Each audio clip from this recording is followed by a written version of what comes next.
Merci d'être avec nous sur les antennes de Burkina Info TV. C'est une interview exclusive Burkina Info. Il était attendu des Burkinabés. Beaucoup se posaient la question de savoir quand est-ce qu'il prendra la parole. Eh bien, le ministre de la Culture et du Tourisme, Tahirou Barry, a accepté notre invitation dans le cadre de l'émission Le Grand Déballage. Cela s'entend, il est venu donc pour déballer, donner sa part de vérité par rapport donc à la crise au sein du Parti pour la Renaissance nationale de Parents. Tahirou Barry, bonsoir à vous. Bonsoir Ismaël. Bienvenue à Burkina Info. Comment va le ministre Tahirou Barry aujourd'hui? Par la grâce de Dieu, je vais très bien. Vous allez bien. Quel sentiment vous anime après la tenue du 4e congrès ordinaire du Parent, le Parti pour la Renaissance nationale? Deux mots. Tristesse et regret. Tristesse quand je pense à cette vaste opération de diabolisation de ma personne. Regret quand je pense à tout le mécanisme de déstabilisation qui a été ourdi pour saboter et surtout faire écrouler le vaste chantier que nous avons entrepris après tant d'années de souffrance, tant d'années de sacrifices, tant de sueur. Vous êtes dans l'insomnie aujourd'hui? Je me confie à Dieu et par la grâce de Dieu, je suis serein, je suis tranquille, je vaque normalement mes occupations. Alors, beaucoup de polémiques ont vu le jour donc, suite à la tenue de cette rencontre. Est-ce que le congrès il est valable?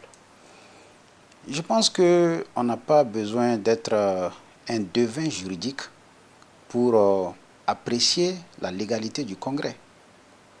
Dans tout parti politique, il y a des textes fondateurs, il y a des textes fondamentaux. Nous avons le règlement intérieur, nous avons les statuts. Quand vous regardez les dispositions du règlement intérieur, prenez l'article 5 de notre règlement intérieur, il est clairement dit que c'est le bureau exécutif national qui est au cœur de l'organisation d'un congrès. C'est lui qui transmet les convocations, c'est lui qui procède à l'organisation matérielle du congrès. Vous prenez les statuts précisément à l'article 14, l'initiative de la convocation du congrès est dévolue soit au président, soit à la majorité absolue des 2/3 des membres du bureau. Rien de tout cela n'a pas été respecté. Et quand on regarde même le déroulement du congrès, prenez l'article 12 du statut qui dit que seuls peuvent prendre part au congrès les membres du bureau, les responsables de région, les responsables de province, les représentants des jeunes, les représentants des femmes, les représentants des anciens. Est-ce que vous avez vérifié que tout ce monde-là n'était pas là? Personne n'a été présent à cette rencontre. Personne. Et finalement, Laurent Gbagbo a réuni qui pour tenir une telle rencontre? Nous regardons en dehors de Laurent Gbagbo, seul qui est un élu, aucun de nos centaines, nous avons près de 200 élus municipaux, aucun n'était présent. Et aucun chef de région, j'insiste, aucun chef provincial avec un mandat en cours de validité n'était présent. Alors, est-ce que objectivement, on a besoin d'avoir fait une heure de droit pour savoir que ce n'est qu'une simple rencontre, ce n'est qu'une simple réunion sans portée juridique? Alors, Laurent Gbagbo a clairement dit qu'il y a donc un texte qui date de 2006 qui lui permet donc cette prérogative d'organiser un congrès sans qu'il y ait crise dans le parti. Demandez à n'importe quel responsable d'une association quelle est la valeur d'une motion par rapport aux textes fondamentaux de la structure. Une motion n'est qu'un simple souhait. Et la motion ne saurait se substituer aux textes fondamentaux d'un parti politique. Les statuts, les règlements intérieurs, c'est comme la Bible, c'est comme le Coran dans nos religions. C'est comme la constitution dans un pays. Mais une motion qui n'est qu'un simple souhait ne saurait se substituer à ces textes fondamentaux. Sinon, il n'y a plus lieu de créer des instances. Donc c'est une motion qui avait été prise pour contenter juste le fondateur du parti. C'est une motion que nous avons découverte de 2006. Mais comme je l'ai dit, la motion ne peut pas se substituer aux textes fondamentaux d'un parti politique et surtout ne saurait contredire ces dispositions. Parce que généralement, quand on prend une motion, c'est pour exprimer une volonté. C'est pour insister sur un élément précis. Mais que cet élément sur lequel on veut insister ne soit pas en contradiction avec les textes fondamentaux.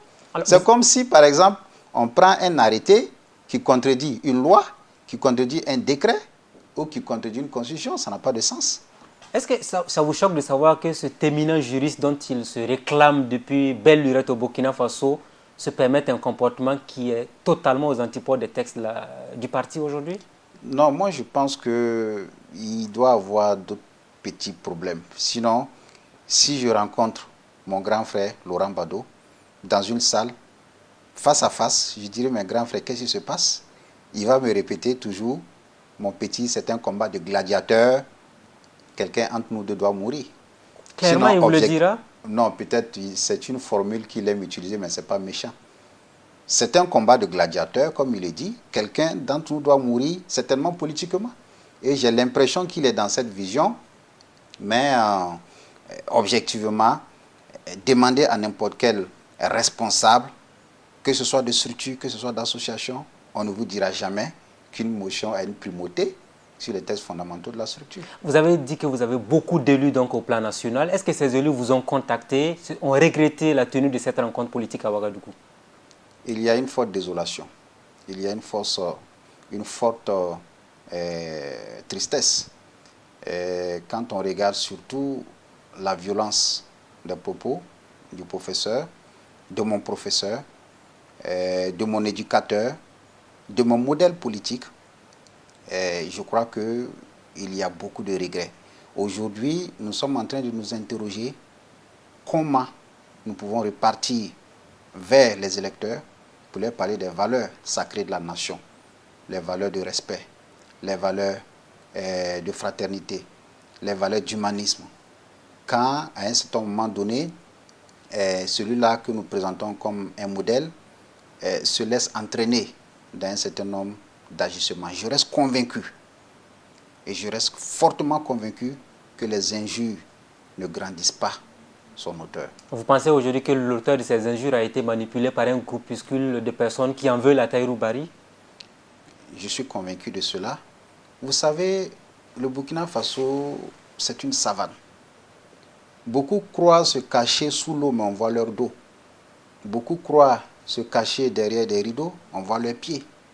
Nous sommes au courant de tout, mais nous sommes sereins, nous progressons et nous assumons notre condition. Alors Tahirou Barry, qui a fait l'objet donc de toutes les injures, hein, vous l'avez dit tout à l'heure, dans son mémorandum, Laurent Gbaddo vous a clairement identifié comme celui qui veut l'éliminer totalement, qui veut s'accaparer le parti que lui, Laurent Gbaddo, a créé au Burkina Faso.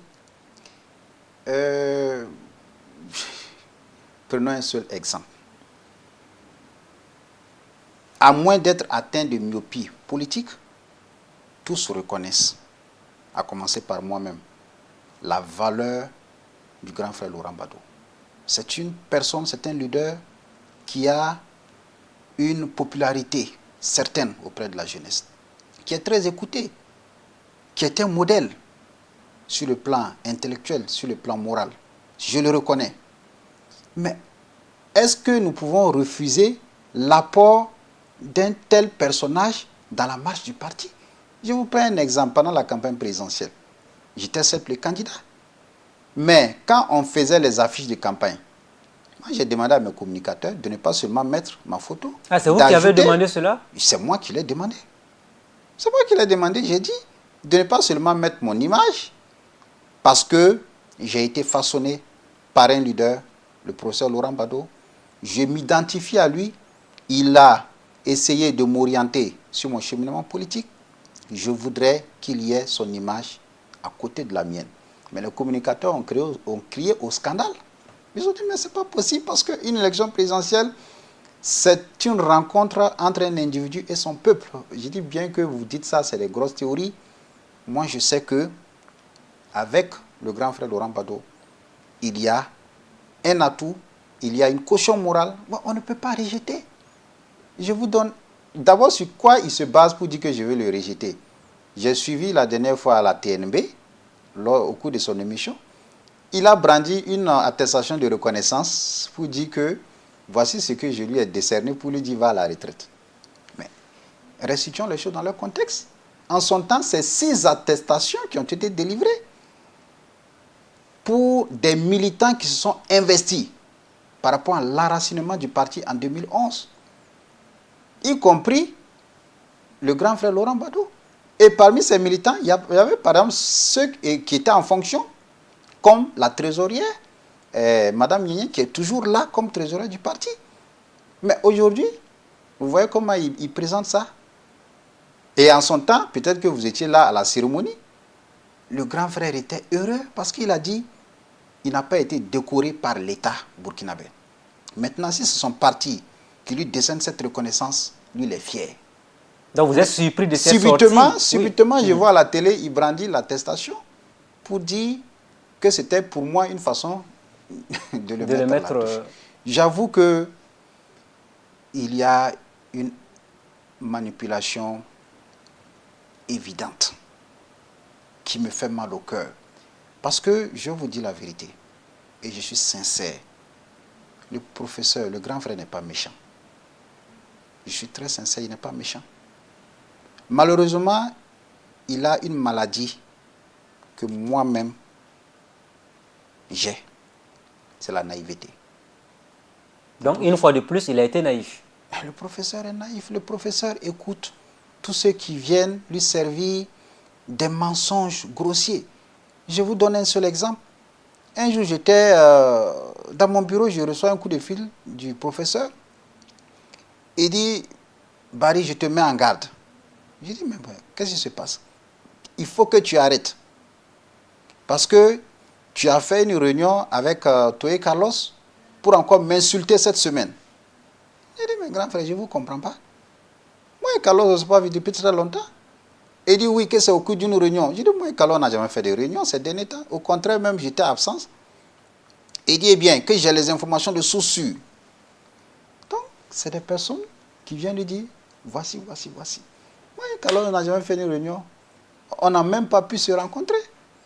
Il y a une fois, on est venu me dire, et il peut le confirmer, que moi j'ai fait venir une femme de Bobo Dioulasso, une marabout, que j'ai logée dans une villa pour travailler mystiquement le professeur afin de l'assassiner. Ah, ça c'est suffisamment grave. Et les informations étaient tellement évidentes de sources de sa famille. J'ai reçu cette information. J'ai dit, mais qu'est-ce qui se passe? Moi, j'ai quel intérêt à assassiner le professeur? Je ne vois pas vraiment ce qui se passe. Donc, les gens essaient de faire des montages grossiers. On déverse à l'attention du professeur. Et comme il est assez sensible, il est assez, je le dis, si je le blesse, qu'il m'excuse, il est assez naïf. Donc, il croit à ça. Ce qui fait qu'aujourd'hui, il y a manifestement une rupture de confiance entre nous. Moi, je ne l'en veux pas. J'ai pris seulement qu'à un moment donné, qu'il se ressaisisse et qu'il comprenne que lui et moi, nous avons fait un cheminement ensemble. Nous connaissons l'histoire du parti, nous avons souffert ensemble. Et ce qu'il ne doit pas oublier, moi et lui, nous avons dormi dans la même chambre pendant la campagne en 2002, à Gawa. Nous avons dormi dans la même chambre. Et ce que je peux vous dire, comme confidence, à 3 heures du matin, j'ai constaté qu'il s'est mis debout et il s'est agenouillé en train de prier. Moi, j'ai vu ça avec le professeur. Il s'est agenouillé en train de prier. Tout comme moi, je prie à une certaine heure de la nuit. Je sais que le professeur n'est pas méchant. Malheureusement, il y a un montage autour. L'objectif pour nos adversaires, c'est de créer la division entre le professeur et moi et, bien entendu, de tuer le parent afin d'assouvir leur dessein. Qu'en est-il finalement du respect même des textes du parti en ce qui concerne votre mandat? Est-ce que votre mandat est terminé? Que disent les textes du parti en la matière? Parce qu'il s'est basé aussi sur ça pour dire que vous êtes le Kourouziza du Burkina qui s'accroche à un poste qui ne veut pas quitter son fauteuil parce que vous avez la boulimie du pouvoir. Les mots sont de Laurent Gbadou. Bon, je pense que le professeur lui-même pourrait reconnaître. Moi, je sais qu'à 3 reprises, j'ai exprimé mon souhait de rendre ma démission de la présence du parent. À 3 reprises. 3 reprises. À 3 reprises. Et la première, c'était en 2000, juste après l'élection, à la tête du parent. Vous étiez à la conférence de presse, vous vous rappelez quand il a renoncé à l'élection présidentielle. sans consulter le bureau qui venait d'être mis en place. La conséquence, j'ai connu une saignée des membres de mon bureau. Près de la moitié ont démissionné. Et parmi ces gens, c'était des leaders de poids, dont un qui est député, actuellement député maire, Aoué Joël, qui était le président du comité d'organisation du congrès de 2010. Ils m'ont tous quitté. Parce que simplement, de façon unilatérale, le grand frère a décidé de ne pas se présenter à l'élection. D'abord, si moi j'avais la boulimie du pouvoir, est-ce que j'allais prendre une équipe, faire le tour du Burkina Faso à la recherche de 50 parrainages, alors qu'on avait à peine une dizaine de conseillers introuvables? Mais il fallait trouver 50 conseillers répartis dans 7 régions. J'ai fait ce tour avec mes moyens. Si j'avais la boulimie du pouvoir, je n'allais pas faire ce travail pour que le professeur soit candidat à l'élection présidentielle. Deuxièmement, vous me parlez de la validité de mon mandat. Avec la démission fracassante d'une grande partie des membres de mon bureau, naturellement, l'édifice qu'on était en train de construire s'est écroulé. Conséquence, élection législative de 2012, 0 député. Qu'est-ce que nous avons fait? Il fallait rebondir. Il fallait rebondir ou périr. Donc, nous avons convoqué une rentrée politique. Et au cours de la rentrée politique, il a été décidé de prendre les taureaux par les cornes dans la perspective des élections de 2015. Et il a été décidé de faire un congrès extraordinaire. Parce qu'on ne pouvait pas aller avec une équipe qui est déjà décimée. Et le congrès extraordinaire, on a décidé de le faire à Bobo Dioulasso. Et à Bobo Dioulasso, je suis allé voir le professeur pour expliquer les raisons. Parce qu'on était dans la dynamique d'une reconstruction du parti. Donc j'ai dit, on fait le congrès à Bobo, ça rompt un peu avec les habitudes des congrès dans la capitale. Et à partir de Bobo, on essaie en même temps d'encourager moralement le responsable qu'on venait de mettre en place, un responsable des régions. Il a donné son accord. Il a demandé pourquoi est-ce qu'on fait le congrès à Bobo. Je lui ai donné cette raison, il a donné son accord. Mais à la TNB, la façon dont il l'a présenté, il a dit que nous avons fait le congrès pour encourager la structure régionale. Mais les raisons d'un congrès n'ont rien à voir avec l'ordre du jour du congrès. L'ordre du jour du congrès était clair. C'était de restructurer le parti. Le thème, c'était réorganisation et formation politique. Et deuxième point, c'était les perspectives électorales. Donc, nous nous sommes déportés à Bobo. Nous ne sommes pas allés en villégiature à Bobo Dioulasso. Bien que ce soit une belle ville touristique, nous sommes allés pour faire un congrès. Et ce congrès a connu la participation de toutes les structures régionales, provinciales, les représentants des jeunes, des anciens. Nous avons fait un travail sérieux. Et il y avait même ces 2 enfants qui étaient parmi les congressistes. Le professeur était là-bas. Deux commissions ont été mises en place. Et à l'issue de ça, il a été décidé de notre participation à l'élection présidentielle avec ma candidature et surtout le renouvellement du bureau. Donc, le mandat de 2010 qui devrait prendre fin en 2015 a été abrégé en 2014 avec le congrès. Puisque le bureau était décimé. Qu'est-ce qu'il fallait faire? Il fallait aller avec une seule jambe aux élections à venir, mais c'était notre mort politique. Donc nous avons pris nos responsabilités. On fait un congrès à Bobo, bureau renouvelé pour un mandat de 5 ans. Nous avons obtenu un récépissé en date du 6 avril 2014 pour un mandat de 5 ans. Donc naturellement, ça va en 2019. Tout le monde était à Bobo. Je suis encore surpris quand on vient me dire que je suis un Kourouziza ou qui, alors que les textes sont clairs. Le récépissé est là, il est valable, il n'a même pas été attaqué. Et la troisième raison pour laquelle vous avez failli démissionner, c'était quoi exactement? Plusieurs fois, le professeur m'appelle, il me parle de crise. Et il me dit que je suis en train d'écarter les anciens du parti. Je lui donne les raisons. 2 jours après, il m'appelle, il me répète les mêmes choses. Est-ce qu'il vous menaçait souvent même carrément de vous retirer la présidence du parti? Bon, nous n'avons pas eu ce genre d'échange. Mais c'était toujours des récriminations. Et un jour, j'ai dit, ok, comme vous m'accusez de chasser les anciens, ce qu'on va faire, moi je vais rester simple militant. Simple militant, je reste à côté, je crée les conditions de l'organisation d'un congrès extraordinaire Celui que vous voulez mettre à la tête, qui vient, il va faire son expérience et vous allez apprécier. Moi, je prie Dieu chaque jour que le professeur comprenne le sacrifice que je suis en train de mener. Mais je n'ai pas de vie. Moi, j'ai pris des risques même pour ma profession. J'étais dans les mines. Combien de fois on m'a menacé de me licencier en raison de mon engagement politique? Combien de ma fortune a été engagée dans mon engagement politique? Mais vous avez des retombées aujourd'hui. La preuve, vous êtes ministre. Je suis ministre, ce n'est pas un fauteuil doré. Je considère le poste ministériel comme le lieu d'un sacrifice. C'est le lieu d'un don de soi, c'est le lieu d'un engagement. Et je le fais, je n'ai pas de vie. Je n'ai pas de vie, je ne dors pas, je ne me repose pas, je n'ai pas de week-end, je n'ai pas de dimanche, je n'ai pas de jour férié. C'est une vie.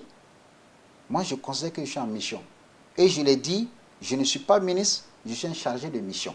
Je dois rendre compte devant l'histoire et assumer mes résultats. Alors, il a dit clairement également que c'est lui qui vous a fait nommer ministre. Là, vous le confirmez. Quelles ont été les tractations qui ont débouché sur votre nomination au gouvernement? Je dis que la première personne à être contactée par les envoyés du MPP, c'est le professeur Laurent Badou. Et lorsqu'il a été contacté, il a certainement dû donner son accord. Et après l'accord, il m'a appelé pour échanger avec moi. Et à l'issue de ces échanges, il m'a demandé donc de les rencontrer. La rencontre a été menée et quand des informations nous ont été données, j'ai mené des consultations, je suis allé voir toutes les personnes ressources du parti. Nous avons convoqué notre bureau et apprécié. Si nous partons sur la base du fait qu'il a été le premier à être contacté et à donner son accord, je considère que c'est lui qui m'a fait nommer ministre. Est-ce qu'aujourd'hui, en vous donnant cette mission-là, il vous a demandé de lui rendre compte régulièrement de votre gestion du ministère? Est-ce qu'il y avait un impact dans ce sens-là? Parce qu'on a l'impression qu'on vous reproche une certaine opacité dans toute cette gestion, sans rendre compte au professeur Laurent Badou aujourd'hui. Bon, vous savez, ce n'est pas tout qu'on peut dire au niveau des médias. D'abord, moi, j'ai mis à la disposition du professeur les textes fondamentaux du ministère, l'organisation du ministère, la lettre de mission, le programme d'activité. Quand il y a des activités principales importantes, je l'invite. Mais lui-même, il dit qu'il préfère se mettre en retrait et s'il y a de temps en temps des conseils à me donner, il me donne ses conseils. Ce n'est pas tout qu'on peut dire. Quand le professeur a besoin de moi, si je ne suis pas disponible, je dis, ah grand frère, je ne suis pas disponible, je vais en mission. Dès que je viens, mais il a dit qu'à plusieurs reprises, il vous a appelé, vous ne décrochez plus ses coups de fil et tout ça. Non. Si je ne suis pas, généralement, quand je suis à l'extérieur, je suis difficilement joignable. Généralement. Et en tant que ministre du Tourisme, un ministre du Tourisme, ce n'est pas celui qui dort dans son bureau. Ce n'est pas celui qui dort dans son bureau. Je fais quand même le tour d'un certain nombre de régions pour essayer d'apprécier la réalité et puis me faire une opinion sur les travaux et les démarches à entreprendre.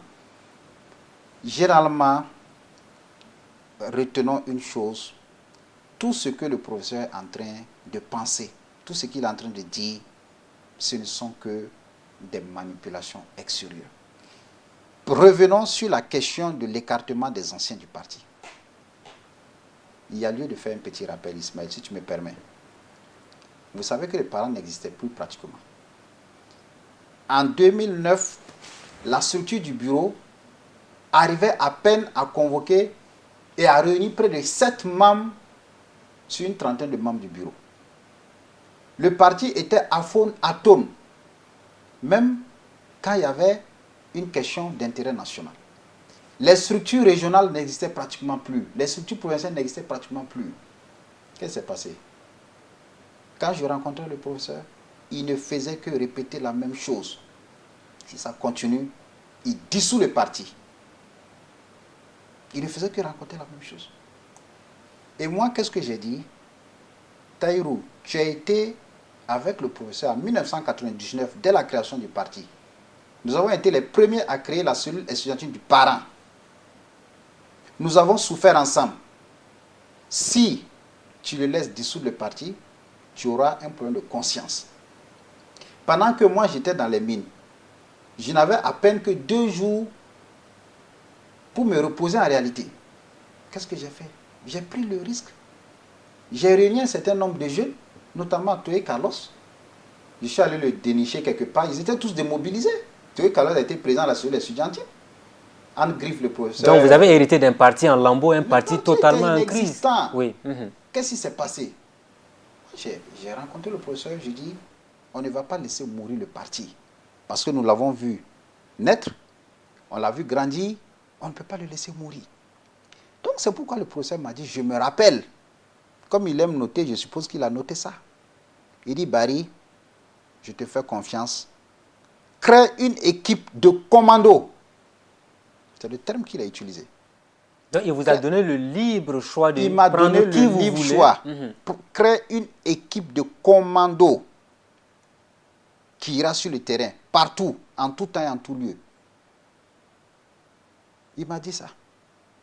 C'était dans un maquis non loin de chez lui. Cette équipe de commando. Mais ce n'est pas avec la vieille équipe. C'est pas avec la vieille équipe. Mais est-ce qu'il avait donné son accord pour le renouvellement de cette vieille équipe à des jeunes dynamiques et tout ça? Vous venez dans une entreprise, vous voyez que rien ne marche. Tu es nommé PDG d'une entreprise, rien ne marche. Absolument rien ne marche. Qu'est-ce que tu fais? Tu fais une restructuration. Donc moi, je suis venu, j'ai couru partout au Burkina Faso. J'ai couru à la recherche des leaders. Et quand j'arrive à dénicher un leader, je l'envoie chez le professeur présentation. Carlos Toé a été le voir aussi? Parce qu'à un moment donné, le nom de Carlos Toé a fait l'actualité. Laisse-moi terminer ça, parce que ça me paraît important. Donc, dans l'équipe de leaders, il y avait un certain nombre de responsables régionaux qui ne répondaient plus. Qu'est-ce que moi j'ai fait? Je ne les ai pas écartés. Je les ai remplacés, mais en les mettant dans une structure de conseil consultatif. C'est-à-dire, avec leur expérience, avec leur connaissance du parti, on les consulte. Et pour leur montrer que je ne suis pas contre eux, pour l'élection de 2012, qu'est-ce que j'ai fait? J'ai dit en tant que président, je peux être tête de liste nationale, mais je renonce. J'ai demandé à chaque leader, j'ai fait le tour de l'ancien président Jean Traoré, je suis allé voir Sango Abdoul Karim, je suis allé voir Issouf Sawadogo, l'ancien RG, j'ai vu Guigemdo Omar, l'ancien président. Je suis président, certes, mais je vous laisse occuper la tête de liste nationale. J'ai fait ce tour. Ils ont tous jeté l'éponge. Si je voulais les écarter, est-ce que j'allais le faire? Mais par la suite, certains ont dit, bon, eux, ils vont pour les municipales, ils vont être candidats pour les municipales. Que ce soit Mme Sanou de Bobo qui a prononcé ces exclusions à la télé que nous avons vues. Ils ont tous été incapables de se faire élire conseiller municipal. Que ce soit Guigemdo Omar, Mme Sanou, vous pensez que c'est ces personnes qu'on va responsabiliser pour avoir les résultats qu'on a eus? On les positionne dans une situation où ils ne sont pas dehors, ils sont utiles, mais ceux qui ont le poids, qui ont le leadership qu'il faut, qui ont des convictions, mais on les positionne pour permettre au parti de grandir. C'est ce que j'ai fait. Et le professeur m'a donné cette autorisation. Et il a même dit que ce n'est pas en 2 ans que je peux faire ce travail, c'est en 5 ans. C'est pourquoi dans la relecture des textes, ça a été pris en compte. Donc je suis surpris qu'ils me disent que je suis en train d'écarter les anciens. Chaque fois qu'il y a une importante activité, ces anciens sont informés. Je prends le cas de Sango Abdoul Karim. Oui. Combien de fois je l'ai rencontré, notamment après la débâcle de 2012, pour lui dire, faites-nous des propositions, on va restructurer le parti. Mais Sango peut se rappeler de ce qu'il m'a dit. Ce jour-là, je l'ai rencontré, il m'a dit qu'il était en train de boire du thé au 1200, je l'ai rencontré là-bas. Mais ce que Sango m'a dit, c'est très clair. Il dit, le parent n'a aucun avenir. Ah, c'est ce qu'il vous a dit. Sango Abdoul Karim me l'a dit. Le parent n'a aucun avenir, sauf s'ils se font dans un vaste ensemble. Je me rappelle comme si c'était hier. Donc, toutes les démarches que moi j'ai entreprises auprès de Sango, mais c'était clair, Sango n'a jamais participé à nos activités, il n'a pas contribué. Sango Abdoul Karim, pour toutes les élections que nous avons eues, pas d'SMS d'encouragement. Combien d'SMS moi j'ai reçu en tant que candidat au présidentiel? Pas de bon d'essence, pas de cotisation, même 5 francs. Sango n'a pas contribué. Mais malgré tout, après les élections présidentielles, quand il était question d'alliance, moi je suis allé voir Sango chez lui à la maison. Et quand vous avez le professeur m'a touché, et tout ça. on a discuté. Donc vous voyez, on dit moi j'écarte les anciens. Je fais tout, mais malgré ça, le professeur ne voit que Barry Taïrou, l'ennemi, la boulimie du pouvoir. Mais boulimie du pouvoir, alors que objectivement, je fais tout pour essayer de réunir l'essentiel et surtout préserver les acquis du parti. Moi, je suis une personne je ne veux pas la honte de l'échec. Ce qui fait que, quand on me confie une mission, que ce soit sur le plan professionnel, sur d'autres plans, je m'engage à fond. Je donne tout mon être. Et maintenant, les résultats appartiennent à Dieu. Et le cas Carlos Toé, on en parle. Lui aussi, il avait fait l'objet de polémiques en son temps parce que Laurent Gbagbo trouve que c'est un monsieur que vous avez amené pour davantage, lui, l'écarter du parti. Le cas Toé Carlos, je reconnais qu'il a des défauts. Vulgairement, on dit qu'il a le sang chaud. Bon, je plaisante souvent en disant est-ce qu'il a eu à tenir des propos déplacés? On va peut-être lui trouver une femme, son sang va se calmer. Est-ce qu'il a déjà eu des propos déplacés à l'endroit de Laurent Gbagbo? À l'endroit du professeur, oui. Vous m'excusez du terme, c'est 200 chauds. Et j'ai été témoin d'une scène qui fait mal au professeur. J'estime qu'il a un peu raison. Nous avions convoqué une rencontre de tous les candidats. Et au cours de la rencontre, juste avant les élections municipales, de tous les candidats, et juste avant la rencontre, la salle était pleine à l'ATB. Bon, un militant se lève, il dit que sur quelle base nous on convoque la rencontre? Que votre mandat est fini depuis 2015. C'était un froid glacial. Il a commencé à tempêter. Donc moi je me suis dit intérieurement, donc comme notre mandat est fini là, on ne doit même plus passer à une élection. C'est quelle structure qui existe pour préparer la participation du parent aux élections? Bon, à ma grande surprise, Carlos avait aussi son micro. Bon, comme lui, il est un peu impulsif, en griffe, il a pris le micro, il dit, je vais te dire que celui qui t'a dit que le mandat est fini là, lui son mandat est fini depuis longtemps. Maintenant c'est le mandat de Taïrou qui est là. Donc, quand moi j'ai vu ça, qu'est-ce que je peux faire? J'ai juste retiré le micro. Je ne peux pas le boxer quand même, j'ai retiré le micro. Le professeur me reproche de m'être simplement limité au retrait du micro. Sanction. Mais sanction, moi je pense que c'est une réaction à une provocation. Donc, il peut bénéficier d'une circonstance atténuante. Et puis, dans un parti, il y a plusieurs caractères. Il y a des gens qui sont, vous voyez, il y a des gens qui sont assez compréhensifs, assez doux, assez calmes. Mais en tant que manager d'un parti, je dois concilier tout ça. Il faut dépasser ces caractères et non les casser. Et moi, j'ai entrepris une conciliation entre Carlos et Bado. On s'est retrouvés dans un jardin, j'ai dit, grand frère, qu'est-ce que vous me reprochez? Il m'a raconté. J'ai dit, grand frère, pardon. Je demande pardon. Carlos, qu'est-ce que vous reprochez au professeur? Bon. Bien entendu, j'ai dit au professeur, qu'est-ce qu'il reproche à Carlos? Le professeur a raconté tout ce qu'il a comme reproche. J'ai dit, Carlos, qu'est-ce que tu reproches au professeur? À ma grande surprise, Carlos me dit que c'est trop d'injures que lui ne supporte pas. J'ai dit, exemple. Donner un exemple où effectivement, il y a une injure qui a été proférée vraiment très, très vilaine. J'ai dit, grand frère, peut-être que l'injure a été dite dans un contexte d'énervement. Est-ce que, peut-être qu'avec recul, on ne peut pas considérer que c'est quelque chose qui est arrivé comme ça. À notre grande surprise, l'injure a été renouvelée. Devant vous tous? Oui, ça a été renouvelé. Donc, depuis le entre Carlos et puis Laurent Gbagbo, cette rencontre que j'ai initiée, c'est soldée par un échec.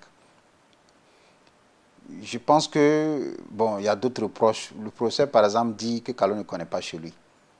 Peut-être qu'il y a un certain nombre de rappels à faire parce que Carlos était président de la cellule estudiantine du parent. Les réunions qui se tenaient chez le professeur en son temps, Carlos venait en tant que président de la cellule estudiantine. Je pense que c'est des informations quand même qu'on peut corriger. Un autre élément, dans son mémorandum, il a beaucoup parlé d'argent parce qu'il a dit qu'il s'est investi financièrement alors que vous n'avez rien mis. Il a même dit qu'il vous avait prêté de l'argent à la fin de son mémorandum, une somme de 750 000. Bon, je ne peux pas nier que le professeur a contribué financièrement dans le fonctionnement du parti. Que ce soit avant que je sois président, que ce soit sous ma présidence. Mais les histoires d'argent, le principal problème qu'il pose pour l'élection législative et présidentielle, il dit que ça a été une gestion opaque. Je prends l'élection législative. Pour le financement, le parent a eu 16 millions. Et il dit que nous avons tout fait pour le faire échouer en tant que candidat au législatif. Mais dans les 16 millions, qu'est-ce qui s'est passé? C'est la moitié de la somme qui a été donnée à la région du centre. Et qui gérait cet argent? Qui gérait cet argent? C'est le responsable de campagne qui était Toye Carlos. Je vous explique pourquoi. Nous avons pressenti un responsable du centre qui était Sawadogo, que nous venons à peine d'enregistrer au sein du parti, qui était en provenance de l'ADF-RDA, et qui, je précise, a lamentablement échoué aussi aux élections municipales. Mais il est venu, nous l'avons pressenti comme étant responsable des régions du centre. Et qu'est-ce qui s'est passé? À l'approche des élections, il a été incapable de nous fournir la liste des responsables d'arrondissement et des secteurs, à quelques encablures des élections. Il ne faisait que voyager pour ses affaires à Abidjan, Niamey, ainsi de suite. On l'a interpellé à plusieurs reprises. Que les martyrs me pardonnent, compassion et paix à leurs âmes. Il a fallu le coup d'État qui a emporté le report de l'élection pour qu'on soit sauvé. Sinon, si on partait aux élections dans ces conditions, on n'allait pas avoir de députés. Donc, c'est avec le report, j'appelle Carlos, je dis Carlos, prends tes responsabilités. Après avoir consulté le professeur Laurent Badou? Oui, mais le professeur était de temps en temps présent aux réunions. De temps en temps, il était présent aux réunions. Notamment, il y a eu une réunion où on lui a soumis la stratégie de campagne, puisque Carlos était directeur de campagne. Bon, il a estimé que le document lui a été remis à l'improviste et que lui, il a besoin de temps pour essayer d'amender et autres. Mais après, ça s'est terminé autrement et je ne vais pas rentrer dans ces détails. Donc, j'ai dit à Carlos, prends tes responsabilités. Je ne peux pas accepter que dans une région comme le centre, qu'on n'ait pas de structure à 2 doigts des élections. Et c'est ça, on a mis en place des structures partout, dans les arrondissements, dans les secteurs, dans les zones. Et on a mis en place des équipes mobiles de campagne, pilotées par Carlos. Avec une enveloppe de 8 millions de francs CFA. Avec une enveloppe de 8 millions. Maintenant, le professeur estime que son chef de centre, qui est Sawadogo, qui est à Pissi et qui va régulièrement intoxiquer le professeur, il estime que le gars n'a pas eu la dotation financière. Mais tu vas avoir une dotation alors que tu n'es même pas en contact avec les structures. Ça ne va pas. Tu n'es pas en contact avec les structures. Le professeur dit que nous avons œuvré pour son échec. Simple question de logique. Moi, je suis tête de liste nationale. J'ai besoin des voix du centre pour être élu député. Est-ce que je peux scier la branche sur laquelle je suis assis? Donc, nous avons positionné le professeur comme tête d'élu du centre. Est-ce qu'il nous a forcé la main? C'est les membres du bureau qui ont constitué les documents et qui ont librement constitué la liste, qui ont mis le professeur en tête. Pourquoi nous allons œuvrer à son échec? Ça ne me paraît pas logique. Est-ce qu'au-delà des 16 millions, il y avait une autre enveloppe que le parti a eue en termes de fonds, parce qu'il a avancé d'autres chiffres assez ahurissants quand même? Vous voyez, il dit que je ne le consulte pas, je ne lui rends pas compte. Avant les élections, en tant que candidat, je dis on a besoin d'avoir un minimum de contacts, notamment à l'étranger. Il y a un membre du bureau qui a eu le contact de Seloun Dalen Diallo en Guinée, qui est un leader d'opposition. Donc, on a entrepris les démarches, nous sommes allés. J'ai informé le professeur que nous partions pour nouer quand même des contacts avec lui. Nous sommes allés, effectivement, il y a eu des échanges très riches. Et nous avons été très bien reçus, nous avons eu vraiment une très bonne relation qui a été ficelée. Je reviens, naturellement, je rencontre le professeur. Je dis, nous sommes allés, on a été très bien reçus. Et il m'a même logé, bon, quand même moi, à force d'être très détaillé, il dit, il nous a même logé dans une maison qui paie à 1 franc guinéen par jour. Ah. Le professeur dit donc, il n'a pas financé ou quoi? Je dis, non, il n'a pas financé. Il n'a pas financé. Il ne m'a rien dit. Donc, subitement, en 2016, en août, je vois dans un mémorandum, il dit, je suis allé voir mon parent Peul en Guinée, j'ai pris de l'argent, je ne l'ai pas rendu compte. Et ça vous fait sourire, alors que lui, il est très sérieux quand il en parle. Mais, vous voyez, heureusement que j'étais accompagné. Celui qui m'a accompagné peut témoigner. Celui d'Alain ne m'a pas appelé dans son salon ou dans sa chambre pour dire, viens, on va se voir. On était à 2. Donc, il ne vous a pas remis un centime en revenant de la Guinée-Conakry? Non, il ne nous a pas remis un centime. Au contraire, j'ai payé mon billet d'avion aller-retour avec celui qui m'a accompagné. Est-ce que quand vous avez... Et je ne peux pas vous dire les dépenses que moi j'ai effectuées pour la campagne. Le professeur a cette dépensé, mais moi je me suis endetté. Les banques sont là, je me suis endetté. À hauteur de combien? Ça, c'est un secret, mais je me suis investi financièrement. Sans cet investissement, d'abord prenons la subvention de l'État. Elle est venue quand? Ce n'est pas en pleine campagne? Vous pensez que c'est en pleine campagne qu'on mène le travail? Il y a un travail préparatoire. Depuis le congrès de 2014, qu'est-ce qui s'est passé? Mais c'était des activités. Chaque jour, des travaux d'installation des chefs de région, des chefs provinciaux, des missions, comment vous appelez ça, les spécimens à confectionner, les affiches. Ils disaient d'où l'argent est venu. Je me suis saigné. Donc, laissons ces histoires. Moi, je sais ce que je fais pour ce parti. Et je suis d'autant plus déçu quand nous avons écouté le professeur à la télé nationale le dimanche dernier. Je vous parle franchement. Il a fait pleurer ma mère et mon père. Il les a fait pleurer.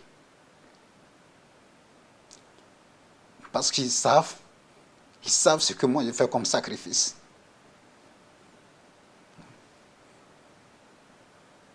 Disons que toute votre famille a été touchée par les propos qu'il a eu à tenir. Je n'ai pas de commentaire à faire. Et parlant toujours donc de cette crise au sein du parent, on sent que vous avez été donc meurtri par les propos. Est-ce que vous êtes prêt aujourd'hui à rencontrer Laurent Gbagbo?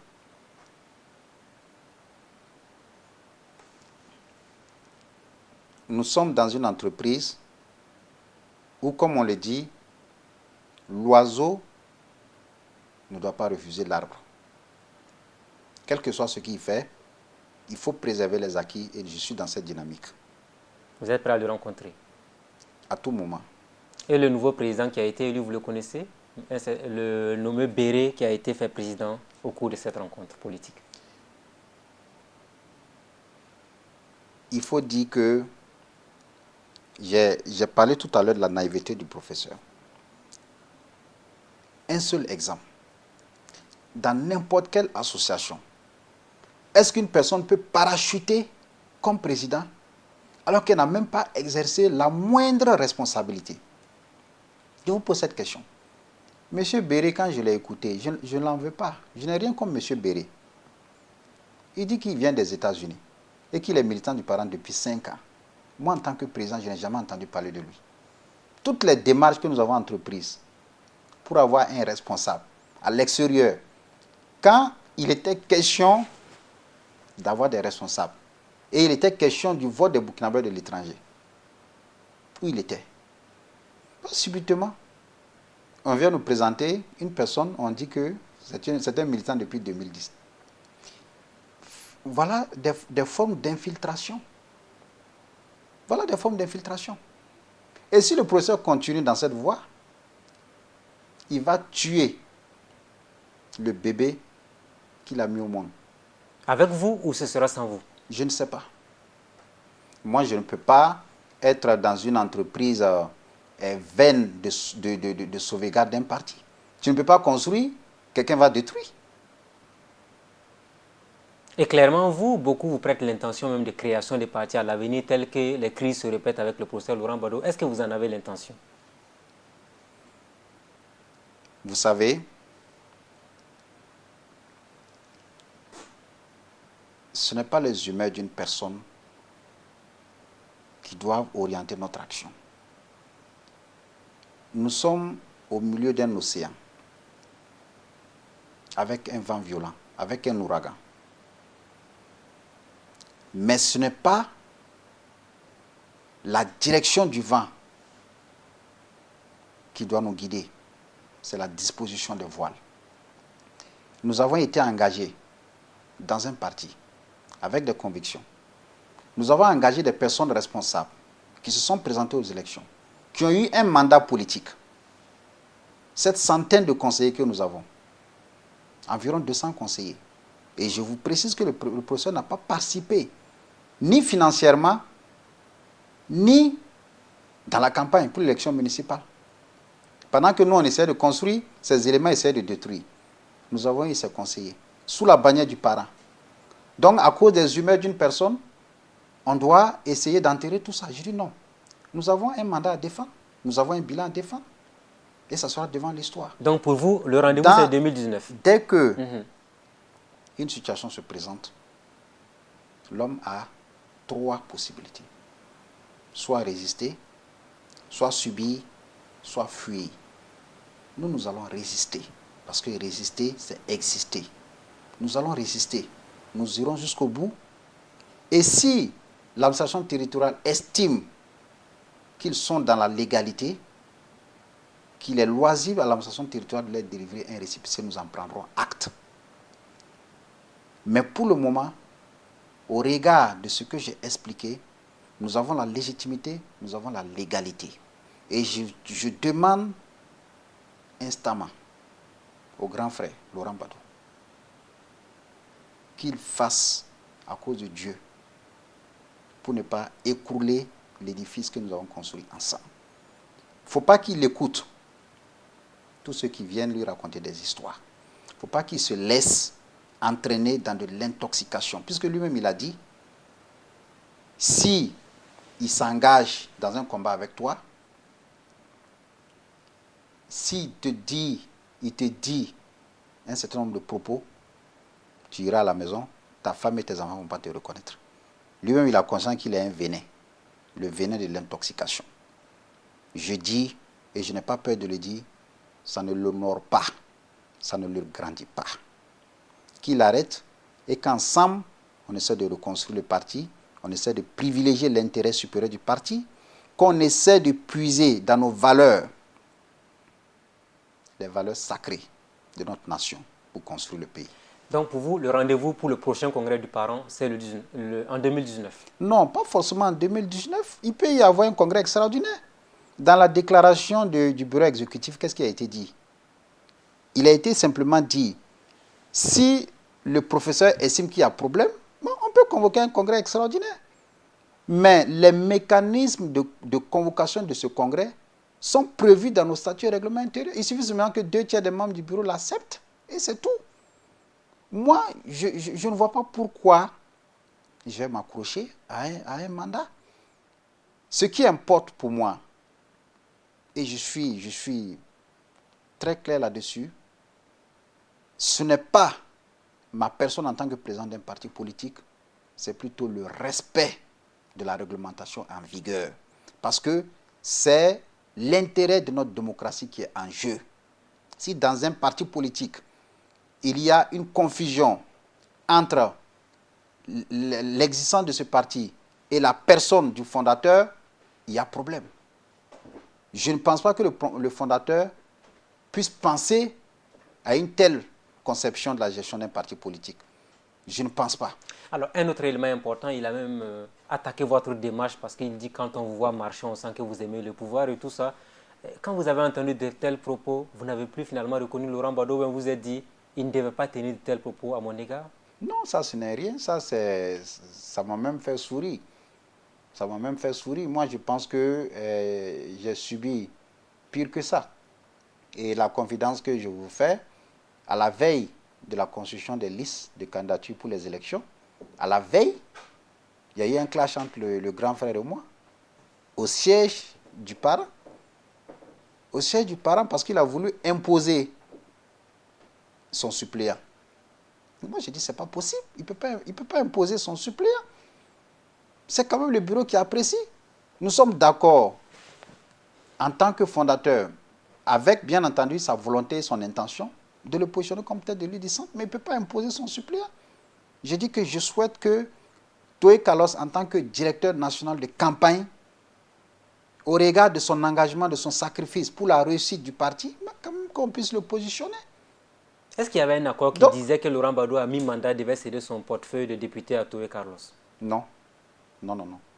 Il n'y a jamais eu cet accord.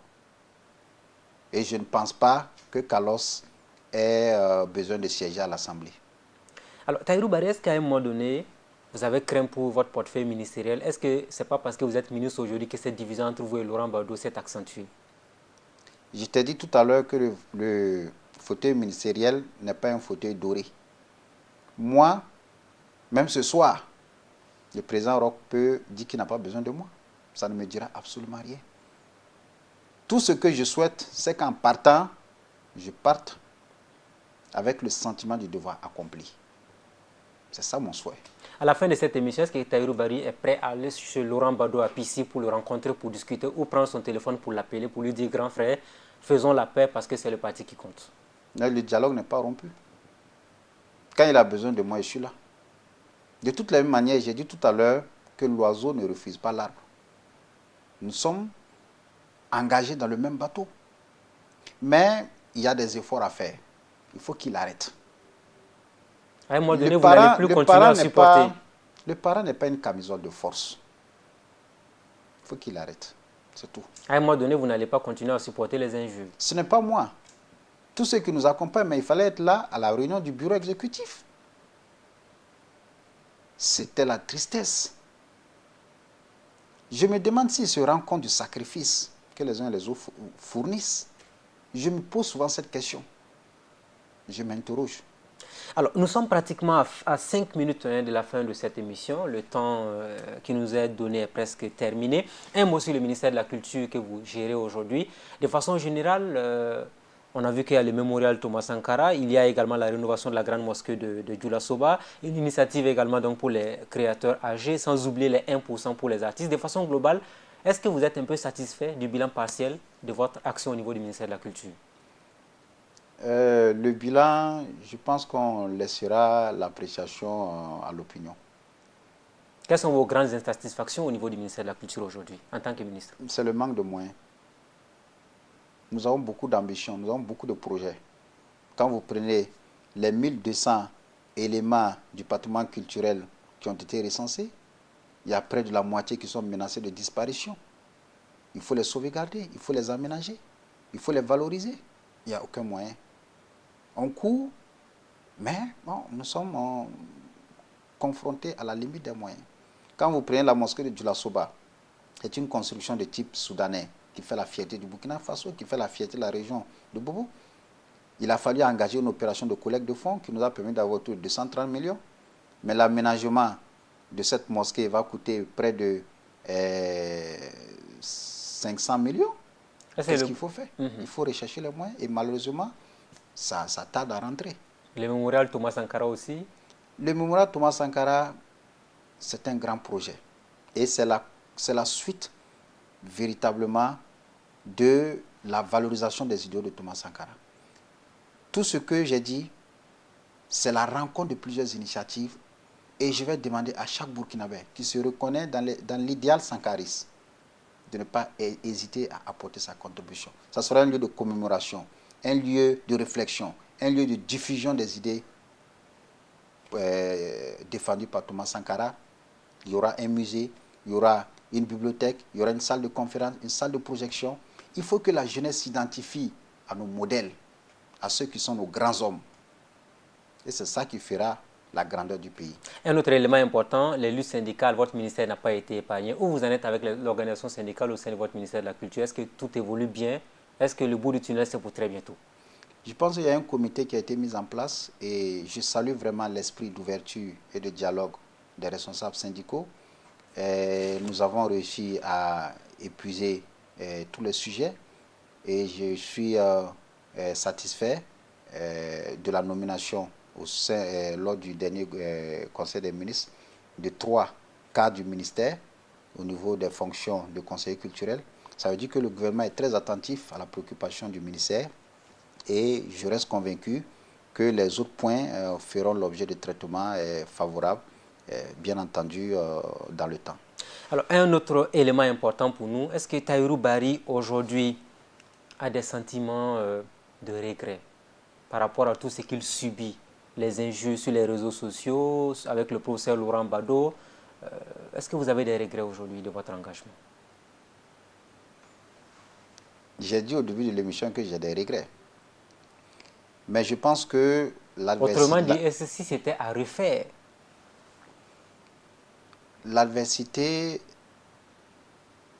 aide à mieux se connaître, à mieux grandir et à monter chaque escalier de la vie. Mais je dirais à tous ces adversaires, à tous ceux qui sont en train d'engager des manœuvres, on peut tout m'arracher. On peut tout m'arracher. sauf mon rêve et ma foi en Dieu. On peut tout m'arracher sauf ça. Est-ce que vous avez bénéficié du soutien du Premier ministre Paul Kabatieba, du président Roch Kaboré et de l'ensemble du gouvernement avec toutes ces difficultés que vous avez aujourd'hui? On se parle. On se parle et Dieu merci, je pense qu'on se comprend. Et ceux qui vous insultent sur les réseaux sociaux, qu'est-ce que vous avez à leur dire? Je n'ai pas le temps de lire ça. Je n'ai vraiment pas le temps. Quand je sors matin, très tôt, je suis au bureau. Si je suis en mission, généralement, je rentre très tard. J'ai à peine quelques heures de sommeil. Je n'ai vraiment pas le temps pour lire ça. Le plus important pour moi, c'est de continuer ma marche. C'est de continuer mon chemin. Et je sais que c'est un chemin parsemé d'embûches. C'est un chemin épineux. Et chaque pas que je franchis pour moi, c'est une victoire. Et je remercie Dieu pour ça. Serein pour la suite, la mission à la tête du parti, le parent aujourd'hui? Je suis serein et je demande aux militants de rester sereins, de rester déterminés. Comme je l'ai dit, nous allons résister.